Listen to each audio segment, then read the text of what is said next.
I'm from Canada. I used to have health insurance. Messed up part is they actually canceled my health insurance on Canada Day, like as a painful reminder that I left. But has anyone seen that Bowflex commercial? You know, the one where the guy goes on, he's like, you know, I gave all my fat clothes to my fat friends. What does his friend think when he finally sees his commercial? I mean, here he is, he just got all these new clothes, and then he goes, you know, sees his friend on TV dissing him. Kind of makes me nervous when my friends give me gifts. You know, I just imagine them looking in the mirror like, you know, I gave all my Star Wars DVDs to my pathetic friends. I mean, that's friends for you. I mean, anyone have any friends other than you guys? Obviously, you guys came together. You guys are obviously... But outside here, does anyone have any other friends? Because that stuff is pretty damn difficult. Like, I have some friends, I have to say, and it can be a chore. Like, I went out with my one friend the other day, and he goes, you know, we're having some dinner. He goes, you know me, man. I'm a fiscal conservative. I go, no, you're just being cheap. I'm not talking about raising the tax rate for some sort of socialist regime. I'm talking about paying for the meal we just ordered. And then, like, my friends will do other things, too. Like, they want to go into business with me because I'm Jewish. And they'll say things to me like, Jason, you bring the money, the ideas, the connections, the enthusiasm. You leave the rest to me. There's really nothing left. And honestly, I'm not a businessman. Like, this is what I do. Like, the best idea I've ever had in my life for a business is I want to open this Christian-themed Asian restaurant called Jesus Walks. And then once a month, for like all my Jewish friends that love calamari, we're gonna have like a special event called Yids for Squids. And then I'll just, to keep the cash cow milking, I'm gonna start my own cooking school called Le Cordon Jew. And it's just money in the bank, kids. But that's like the best idea I've ever had. Like, I can't actually make money off of that unless someone wants to, you know, give me $100 grand or something right now.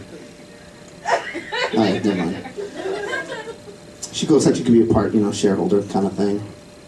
And then friends, like, people you don't know, like strangers that try to be your friend will say obnoxious shit to you. Does anyone get this? Like, someone came up to me, he's like, thanks, brah. I'm like, brah, what, you want me to hold you up and support you? You want me to do scientific things that make you appear way better than you do naturally? Or then someone's like, you know, you're my dog, man, you're my dog. I'm like, yo, just because I slept on your couch all day and ate your food doesn't make me your dog. Give me some respect. And I don't know if you guys can know this by looking at me, but I'm a huge basketball fan. Like, basketball is it's my favorite sport. I love the way they dribble up and down the court.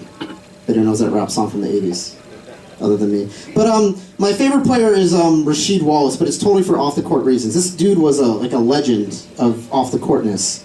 He had his first kid at the age of 13.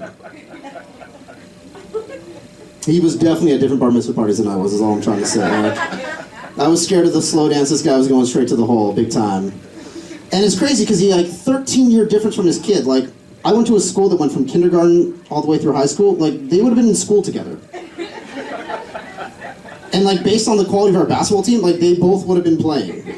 We would have had, like, a little 6-year-old mini Rasheed and, like, a grown-up big Rasheed. It would have been, and then just little Jewish me just manning the left bench position. But it's not easy being a Jewish man in this day and age. I mean, I have a girlfriend, and it's a demanding position. I mean, a Jewish woman, like, they demand a man that could bring home the bacon, and then expect me not to eat any of it. It's difficult, because, you know, here I am, I'm in this house surrounded with all this delicious bacon, you know what I'm saying? And, like, I can't eat it, and bacon's amazing. It's the candy of meat. You had bacon on your pizza, sir. Did you? I heard you say that earlier. You should have had bacon. Bacon's the candy of meats. It's delicious. Like, if I had a kid right now, I'd name him Bacon Visenberg. I'm not gonna front. It'd be crispy and delicious. Nothing wrong with that. I'm not a big fan of DJs. Any people go out to clubs here? Any club goers? Yeah, DJs. When I was a kid, I mean, I respected the DJ. Like, I grew up in a community where I was at bar mitzvahs quite a bit, and the DJ knew his shit. Like, he was putting things down. This guy was like a disc jockey. Like, I could go up to this guy with any request, and he could fulfill it for me. I could say, take Rum Shaker by Rex in Effect, and mix it up with Hey Jude by the Beatles. And this guy would go over to his records, he'd go over to his tapes, he'd go over to his 8-tracks, and he would do this. And he would accomplish this remix for me. Now it's just some guy on his computer, you know, like with an iTunes. Like, he's not a disc jockey, he's more like a playlist manager. And like the managers at your work, they don't do shit. And it's like, it's crazy to me, like the DJ, like I've seen more personal creativity and self-expression in a Monkees cover band. And And like every time a girl goes home with a DJ, I swear, an angel loses its wings. Like we could have angels here among us, and then some girl's gonna go sleep with the DJ. Like they think he's like super creative, but I don't think like popular music's a lot better, I'll be honest. I'm a rap fan. My favorite rapper, Fat Joe. Again, off the record reasons.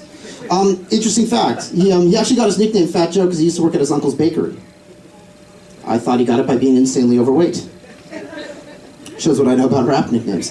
But then he had a feud with 50 Cent, who I have a feud with because it's 50 cents, like it's a plural thing, but that aside. Their beef, and 50 Cent like would go at Fat Joe and he goes, man, you go to Zaire, they don't know nothing about Fat Joe. I go, you go to Zaire, they got bigger problems than trying to make it rain. They're trying to like make it rain like agriculturally, not for like serenading strippers. And then like pop music sucks. I mean, remember those Jonas Brothers? You look like you're a Joe Bro fan now. I tried with you, but they had this one song that always got under my skin. It was called Year 3000, and the lyrics go, I've been to the year 3000. Not much has changed, but we live underwater. That is a fairly significant change that I think should be noted by someone, like a little more scientific than the Jonas Brothers. Obviously, I do great in life. I work in retail, and retail is just the pits of society. People will do stupid shit, like they will call your store, you'll answer the phone, like, thanks for calling. They go, you open today? Picked up the phone, didn't I? Thank you guys so much. My name's Jason Visenberg. Have a great rest of the show!